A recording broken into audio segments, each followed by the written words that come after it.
Baghdad.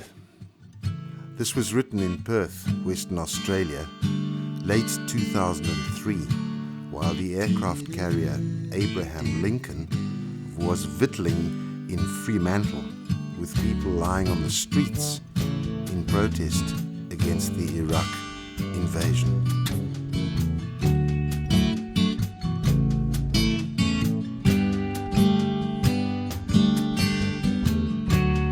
I know the reason, so you don't have to lie.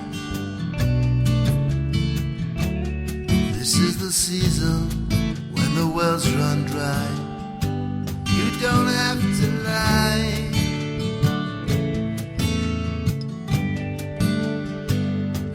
Truth is in the sky.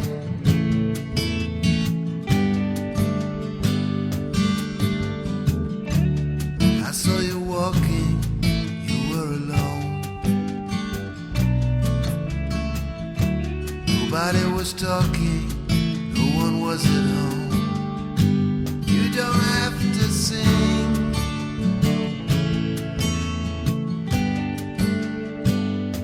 You don't have to do anything.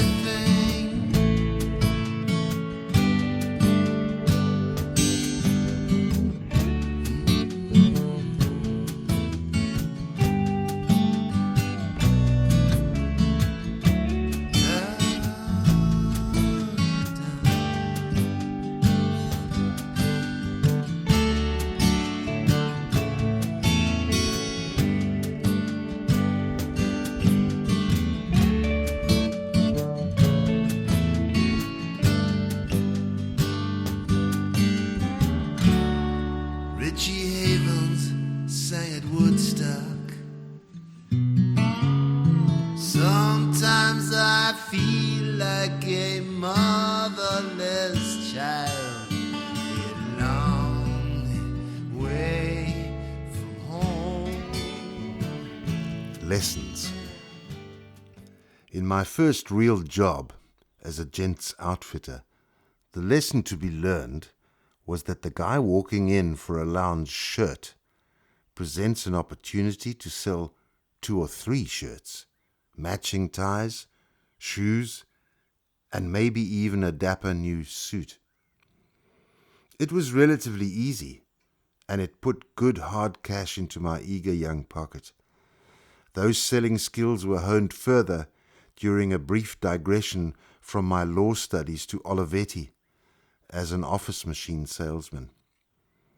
Fortunately, I wasn't lured permanently away from university and eventually went on to graduate with an LLB from Wits, which is where Nelson Mandela got his, and later served time with the illustrious firm Weber Wenzel, attorneys in Johannesburg.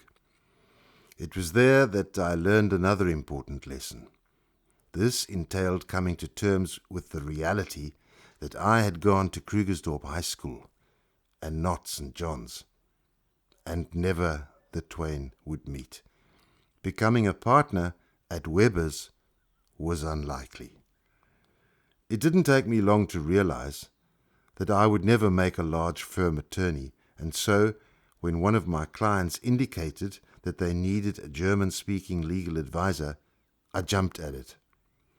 They trebled my salary, provided a company car, and offered an interest-free loan for the purchase of our first home. During my 5 years with this burgeoning company, I learned just how much can be squeezed into the fast lane with a big corporate job, a part-time MBA, an addition to the family, smart house in Rivonia on an acre with a pool and a court, business class travel, a BMW 5 Series, and boozy lunches, not necessarily always in that order. This state of affairs was to some extent deepened by a case of serious hero worship. My MD was an ex-Jesuit scholar, diplôme-ingenieur genius, who never had anything on his desk other than a cross ballpoint and small leather-bound cigar box, which dispensed not nicotine vehicles, he didn't of course, but A6 notepaper. Everything else about the company and his life in general resided effortlessly in his head. He was an intellectual tsunami. The company's commercial director was tragically killed in a parachuting accident, and, after accompanying his widow and children back to Europe for the burial, I returned to be told by the Jesuit that I would be taking over the late parachutist's job. In addition, madly, I also enrolled for a part-time MBA at the Wits Graduate School of Business Administration. Those of us who hadn't done maths and accountancy at degree level needed to do special introductory courses during which they put the fear of God into us. Soon I was doubting the wisdom of this crazy undertaking, given the demands of my job and with our second child on the way. Our maths lecturer introduced me to another of life's lessons during his introductory lecture. He made the profound assertion that we were now in the quantitative scientific age in which primitive things like gut feel and seat of the pants were outdated. While he might have been overstating things for effect, it did trouble me. That was almost 35 years ago now. In hindsight, my take on this is that gut feel and seat of the pants are precious qualities. Instinct cannot, should not, be replaced by analysis. There is place for both in parallel. But if the initial gut feel is wrong, generally no amount of analysis will make the thing work. As someone more famous put it, trust your gut. It knows what your head hasn't figured out yet. Anyway, I survived the introductory course, which halved our initial class size, and 3 years later duly passed the last exam. That still left the dissertation, for which fortunately my proposed topic on marketing of legal services was approved, and I finally graduated in 1983. Elated, but well and truly depleted. Something had to be done beyond bigger house, sexier car, more booze, and less time. It was going to take a very serious life raft to float us through our achievement hurricane into calmer waters. In fact, it took a slightly crazy exodus southward to join a small law firm in the mother city where we sought to achieve a worthy life for our children.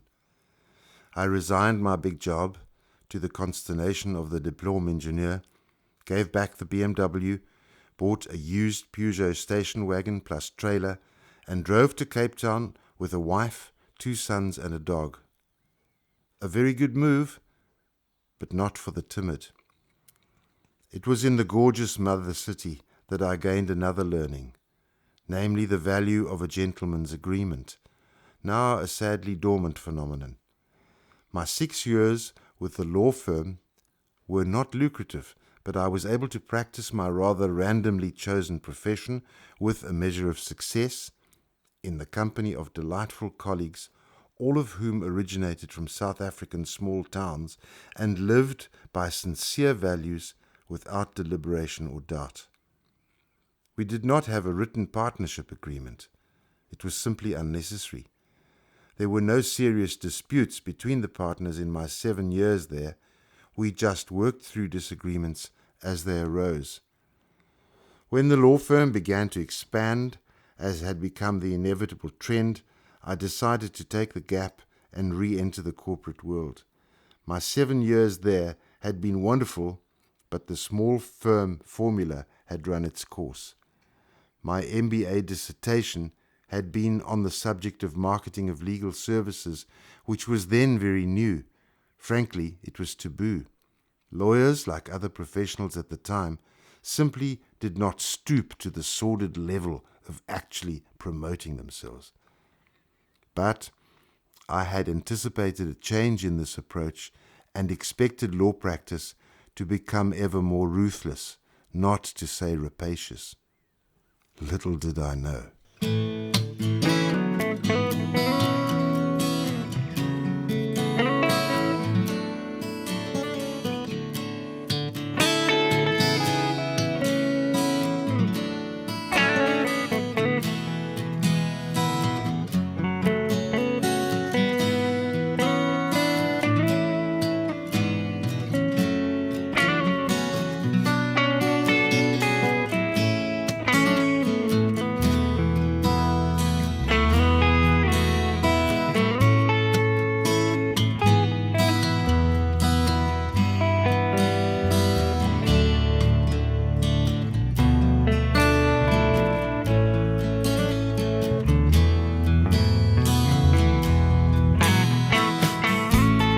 rock and roll river, waterfall dreams, flowing forever to nowhere it seems, repetitive history, eternal stream, tropical mystery, colorful dreams,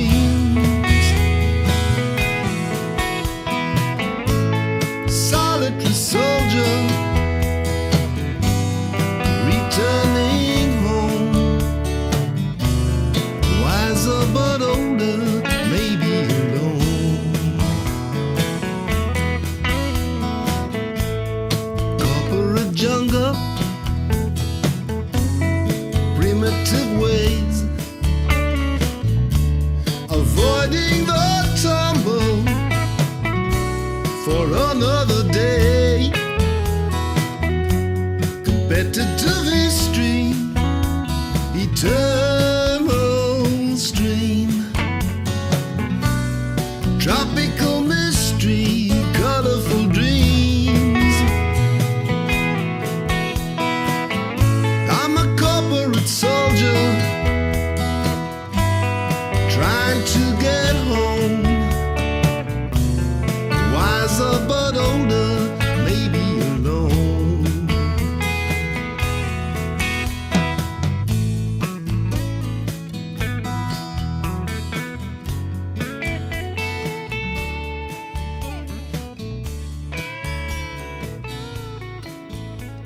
Jaguar. Usually he simply shaved in the shower. No frills, no cream. But this time he used the macaroot shave cream bought some years back at the body shop in Jakarta. He ran his hand over his chin, which felt smooth, luxurious, clean.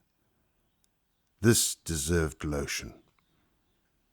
He still had some Jaguar in a simple but stylish green bottle with its silver stopper. The scent was immediate and so distinct. Not sweet, but intensely fragrant, unlocking a flood of nostalgia. He had been eking out this bottle of lotion for years, having received it from his mother on one of her flights from Europe to the mother city. It was exactly the kind of gift she would usually select, expensive, high quality, and somewhat arcane. He had never seen another bottle of Jaguar anywhere. It was special, both in itself and as a unique one-off memory. Then, suddenly, he got it. There are those events in life which cannot be immortalized other than perhaps in the memory. He would never again be able to receive that bottle of lotion from his mother, just as much as he would never again live this moment or any other. There was no point in trying to replace the precious bottle. The new one might prove to be a subtle improvement or more profitable facsimile, but almost certainly the replacement would dilute his memory of the original. Nor was there any point in saving the dregs. He splashed on some more and quietly saluted his mother. Sometimes I need to get away from yet another every day. Doesn't have to be the road, just a place to put my load. Hear the voices in the wind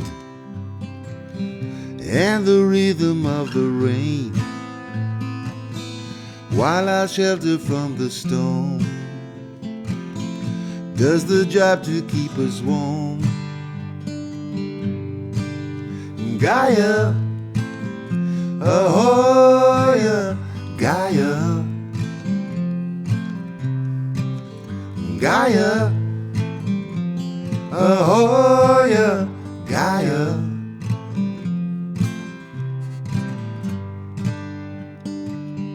So we burn another log to turn away the fog and ignore the daily news. It's the best that we can do. Our river overflows as the winter comes and goes, in and out of monochrome.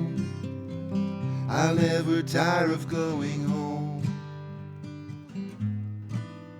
Gaia.